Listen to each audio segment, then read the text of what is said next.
That bullet could have gone anywhere. Those were the words of Detective Inspector Claire Moss, the officer who watched the CCTV footage frame by frame, seeing a man hanging from the window of a moving BMW with a gun in his hand, just meters from a Manchester primary school. What she saw wasn't a film scene or a police simulation, it was real. And it happened on an ordinary weekday afternoon, in full view of traffic, pedestrians and parents on their way to collect children from school.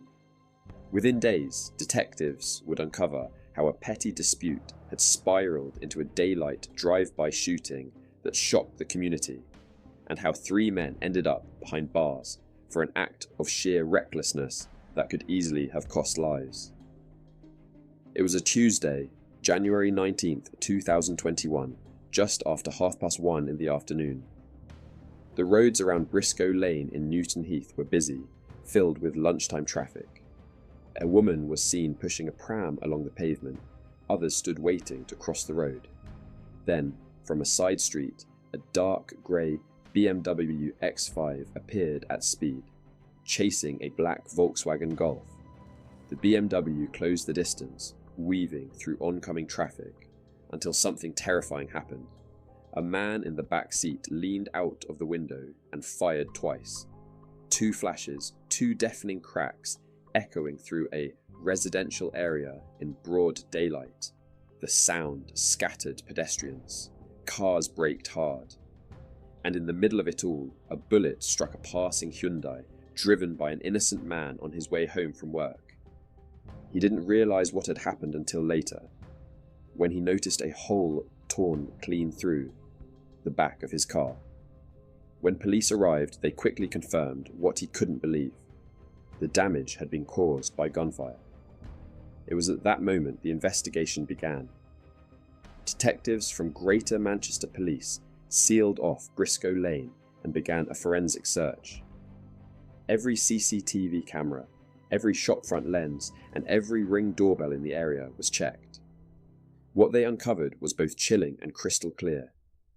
The footage showed the BMW, dark grey, speeding, with one figure leaning dangerously from the rear window. In his hand, a handgun. 2 bursts of light. Then the car disappears around the corner, pursued briefly by another vehicle. Detectives soon identified the driver of the BMW as 39-year-old Dean Urey, a man with links to the local area. The passenger hanging out of the rear window was Sean Cowie, aged 32, and the third man, following in a separate car, a black VW Golf, was Paul Ryan, 43. Together, they had turned a local feud into an armed chase through a busy Manchester street. Detective Inspector Moss later described the scene as reckless beyond belief. She said, "You can see people walking, cars passing, a woman pushing a pram. This was a built-up area, close to a school, in the middle of the day. Those bullets could have gone anywhere." But what led to that moment? Why were 2 vehicles racing through the streets of Newton Heath with a gun involved? As detectives pieced the story together, they discovered that this shooting had its roots in a small but violent street dispute. According to prosecutors, a friend of Cowie's group had recently been very badly beaten up by individuals linked to the car they were chasing that day. The men decided to confront them, to intimidate them, perhaps to send a warning. In court, Ryan later claimed the gun was never meant to be fired. He told officers it was supposed to be waved as a deterrent, a show of force, not a live threat. But in the chaos of that pursuit, that so-called warning turned into live gunfire. And once the first shot was fired, there was no going back. When police raided Paul Ryan's home on Ashton Road East in Oldham, they found something even more concerning. A sawn-off shotgun hidden in a bedroom. It hadn't been used in the drive-by, but it was illegal, and forensic tests found Ryan's DNA on the trigger. Officers seized the weapon and arrested all 3 men. During questioning, their stories were fragmented and inconsistent. Cowie called it a stupid mistake. Yuri, the driver, said he didn't know Cowie was going to fire. Ryan insisted he thought the plan was only to scare their rivals, but the CCTV left no room for argument. The video clearly showed Cowie leaning from the car, arm extended, aiming and firing. Detectives spent weeks reconstructing the timeline, tracking the vehicles from earlier that day. The BMW and Golf were first seen on Old Church Street, then Great Newton Street, before turning onto Briscoe Lane, where the shots were fired. 2 shell casings were later recovered nearby, confirming that Cowie had fired twice. The footage also captured something else: how dangerously close innocent people had come to harm. A bus pulled up just seconds before the shots.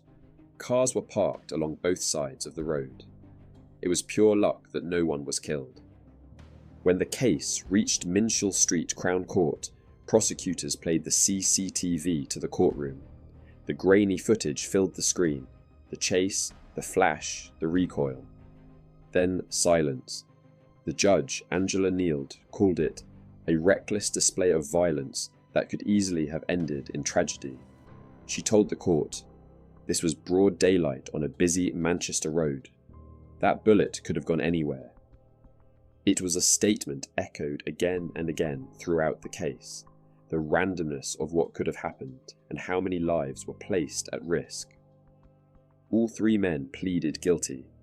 Cowie admitted conspiracy to possess a firearm with intent to cause fear of violence. Yuri, the driver, admitted the same offence. Ryan pleaded guilty to both conspiracy and possession of a prohibited firearm. In total, they were sentenced to more than 17 years in prison. Cowie received 5 years and 7 months.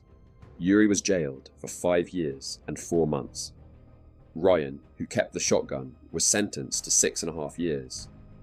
Detective Inspector Moss later said, "The streets of North Manchester are safer now that these 3 are behind bars and unable to commit any further, reckless or potentially life-threatening acts."